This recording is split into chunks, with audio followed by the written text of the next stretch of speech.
Salam, Marka Education'da yenə mən Knyaz. Sizi salamlayıram. Yenə də süni intellekt üzərindən dizayn eksperimentləri aparmaq üçün sizinlə növbəti videoda görüşürük. Əslində daha əvvəlki videoda cloud dizaynında biraz eksperimentlər aparmışdıq. Növbəti videoda başqa bir alət test eləmək istəyirdim. Amma ki, cloud mənə $100 Fable limiti hədiyyə elədi. Ona görə də elə dedim ki, dərhal bir dənə Fable üzərindən eksperimentlər aparaq. Baxaq görə ümumiyyətlə bizə nələr belə deyim də verə bilir. Biraz bu gün daha hansı qərarları verə bilir. Çox qısa, short bir istək versək, amma içində dərin funksiyalıqlar olsa nə qədər səhv eləyə bilir və vizual yönü də əslində onu tamamlaya biləcək və unik, maraqlı bir vizual yön versək nələri əlavə eləyə bilir? Fable üzərindən gəlin buna baxaq. Fable əslində Anthropic'in iddiasına görə və Çinin bəzi modellərini çıxsaq, səhv eləmirəmsə Yaponiyada da artıq var. Ümumi olaraq dünyadakı ən ağıllı model sayılır. Bu ağıllı model o demək deyil ki, elə bizə möhtəşəm dizaynlar yaradacaq. Dizayn anlayışı biraz başqa bir əslində məntiqə dayanır. Onun üçün gərək super computing və s. olsun ki, insan dizaynını tamamilə imitasiya edə bilsin və yaxud göstərə bilsin. Eksperimentlərimizə keçməmişdən qabaq dərhal sizi bizim məktəbimizlə tanış edim. Bəli, Marka Education. Biz Marka Education'da Azərbaycan daxilində və yaxud da xaricində, Azərbaycan dilində, dünyanın istənilən yerində olur olsun fərqi yoxdur. Bütün insanlar üçün ən yüksək keyfiyyətli Azərbaycan dilində onlayn dizayn təhsillərini təqdim edirik. Hələlik bizim 3 istiqamətimiz mövcuddur. Professional qrafik dizayn, qrafik dizaynda 3D vizualizasiya və AI dəstəkli UX UI dizayn. İzləmədə qalın. Əgər mütləq ki, tədrislərimizlə bağlı ətraflı informasiya əldə etmək istəyirsinizsə, bizə müraciət edərək saytımız üzərindən məlumat əldə edə bilərsiniz. Dərhal qayıdırıq mövzumuza. Model olaraq Reasoning'də Fable 5-i seçdim və indi artıq baxaq. Heç bir dizayn sistemi və yaxud da yön vermirəm. Heç bir template əlavə etmirəm. Sadəcə olaraq öz istəyimi qeyd edirəm. Mənə təyyarə bileti almaq üçün bir alış səhifəsini, bütün funksionallıqları əks etdirən bir web səhifə dizaynı hazırla. Bu dizaynda demək olar ki, tarix seçimi və tarixlərə görə qiymət, option seçimi, daxilindəki bütün o uçuş anında lazım olan bütün funksionallıqlar və s. bir səhifə daxilində əks olunsun. Demək olar ki, bizim dediyimizi hər şeyi əlavə etdi. Başlayaq görə bizə ilkin etapda nə hazırlayır? Turn on usage credits deyir. Krediti aktivləşdir ki, bizə çünki $100 kredit veriblər ona görə. Və bir daha əlavə edirəm. Dərhal hazırladı. Dərhal dediyimiz hardasa bunu hazırlaması 4-5 dəqiqə çəkdi. Bax bu nəticəyə çatması. Belə səhifənin özünə baxsaq, səhifənin özünün dizaynı kifayət qədər səliqəli görünür. Biraz soyuq bir göydən istifadə edib. Demək olar ki, klassik AI görünüşlü UI dizayn hazırlamaqdan biraz qaçıb. Görüntü onu hardan hiss eləyirdim adətən mən? Ən çox tipografika və s. tərəfdə hiss olunurdu. Burada demək olar ki, bu prinsiplərin hamısını gözləyib ki, biraz insan seçimi dizayna daha çox oxşasın. Məsafələrə baxsaq, məsələn, yuxarı hissəyə baxsaq, yuxarı hissədə header çox səliqəli formada qaydasındadır.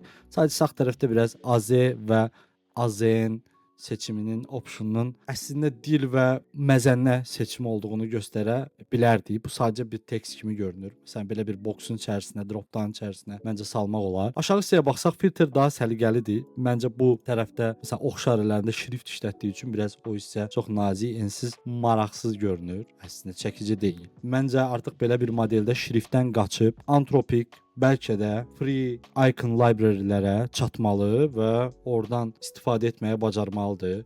Yəni mən yön verməsəm ki, burada material icondan istifadə elə, font olsundan və s. istifadə elə. Adətən gedir, onu şriftlərin içində olan hazır qlif simvollardan və s. tapıb çıxardıb göstərir. Gediş tarixi, okey, buranın kalendar kimi də göstərmək olardı. Amma belə də problem yoxdur, çünki içərisinə şey də əlavə edib, cümə axşam və s.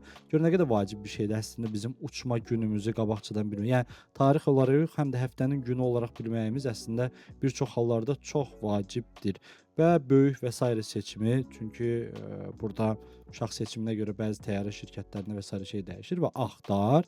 Aşağı görə gəlsək, aşağıda klassik təyyarə biletlərinin satış hissəsində olan kalendarı görürük. Bu kalendarın amma növbəti günlərdir. Məsələn, mən buradan 10 gün qabağa oplanmağım üçün müəyyən bir funksionallıq hələ ki qoya bilməyib. Amma bunların hamısı zaten iterasiya ilə düzələn bir şeydir. Məsələn, sağa sola icon qoysaq və o icondan editləsək, belə bir bu hissədə kalendar gün seçimi yaratmış ola bilərik. Aşağı hissədə boxlar qoyub hər bir uçuşu bizə göstərir. Amma ümumi bir yanaşma verib. Yəni Azal Turkish Airlines sanki elə bir ki, hansısa bir hava yolu şirkətinə aid yox, ümumi bir hava yollarının axtarış edib nəticə verməsi prosesini göstərir bizə. Məsələn, Azalın optionu çıxıb həmin tarixdə saat olaraq göstəribmi? Saatı da göstərib, bəli. Məsələn, Azalın 2 optionu olarsa, 3 optionu olarsa, bəlkə də bu alt-alta görünmüş olacaq və burada artıq Ecolite, Ecoflex və Business seçimini və s. belə qoyub. Amma buna daha geniş baxmaq istəsək, məncə link qoymaq olardı ki, geniş baxmaq mümkün olsun. Və aşağı hissədə isə artıq təyyarənin içərisindən bu artıq lazımsız şey olardı. Çünki növbəti addımda olsa daha yaxşı olar. Əlavə xidmətlər və rəsmiləşdirmək üçün müəyyən belə inputlar və s. yerləşdirib. Sağ tərəfdə isə bizə daimi qiymət update edib. Kifayət qədər yaxşıdır, kifayət qədər müəyyən updateləri versək və yaxud da bunu götürüb zaten Figma-ya əlavə eləyib, Figma-dan istifadə eləsək, bu dizaynı daha maraqlı hala gətirə bilərik və yaxud da kommentlər əlavə eləyə bilərsiniz, komment üzərindən də və s. promptlar vermək mümkündür. İndi gəlin biraz vizual yönü dəyişək. Yəni bunu hazırladı. Okay, bu dizayn həlli üzərindən bizə lazımdır ki, başqa bir vizualın estetikasını keçən videomuzdakı kimi buna əlavə edək. Bir də baxaq görək ki, bizim üçün nələr yarada bilir. Məsələn, Mobin'də axtardım və Mobin'də belə bir sayt var ki, bu məşhur sayt zaten Kiwi.com. O Kiwi.com-un estetikasını istəyirəm oğurlayaq. Baxa görə bizə nələr verir. Yəni çox unik bir estetika deyil, amma kifayət qədər yaxşı bir stilistikası, estetikası var. Burada 2 yön getmək olar, amma bunu ayrı video eləmək istəyirəm növbəti videolarda. Birincisində bunun Design MD-sini çıxarıb bu Design MD-ni əlavə eləmək olar. Amma indiki halda sadəcə bir neçə screen ataraq onun bizim verdiyimiz vizual yönü necə anladığına baxmaq istəyirəm. Məsələn, bunu əlavə etdik. Sonra bunu əlavə edək. Maraqlı səhifələrdir. Sonra məsəl üçün burada da var. Təyyarə seçim və s. də mövcuddur. Heç aşağı hissələrə ümumiyyətlə baxmamışdım.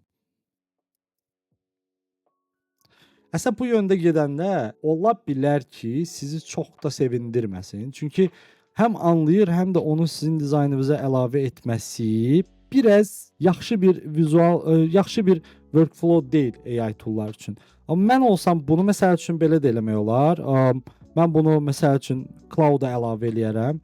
Cloud-dan bu dizayndan Design MD hazırlayıb, sonra o Design MD-ni buraya əlavə edib elə dizayn anlayışına oturtmaq istəyə də bilərəm.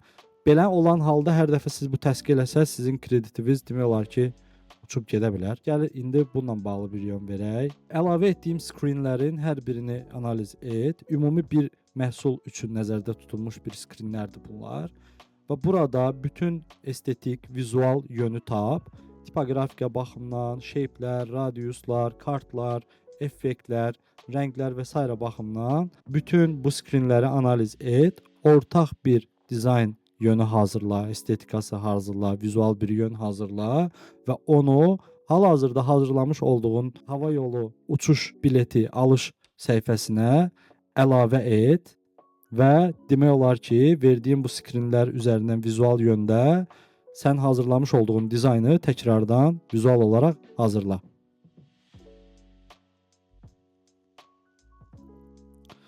Demək olar çıxartdı. Bir də indi bunu da əlavə edirik indi. Gəlin baxaq nə qədər işlətdi. Harca $1.50 60 sent, 70 sent. Hopşuda. Ümumi bu təsdiq eləmək üçün bizim harca $2 pulumuz getdi.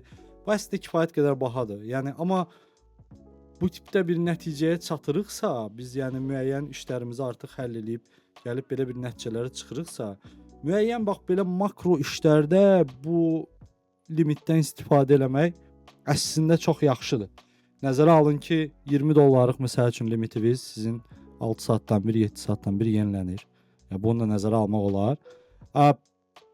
Nəticəni hazırladı və nəticəni hazırlayarkən bizə nələr bəxş elədi? Gəlin onlara baxaq.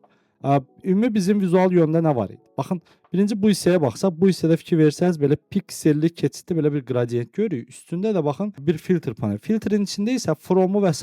bir chipsin, rəngli chipslərin daxilində yazıb. Bizə nə hazırlayıb? Bizə də əslində eyni yönü fikir versiniz. Məsələn, belə bir gradiyent atıb keçiddə. Onu pikselə salmayıb, ehtiyac görməyib, amma bir gradiyent ataraq bizə həmin vizual yönü imitasiya edib və götürüb onların daxilinin hər birinə chips əlavə edib yaxşı nəticədir, yaxşı yöndür. Amma yuxarı hissəyə baxsaq birbaşa gedişdə məsələn sürüşmələr, aşağı doğru qaçmalar. Ya bu hissə nədir? Məsələn profil hissəsindəki bu menyunun görünməzliyi, xırdalığı.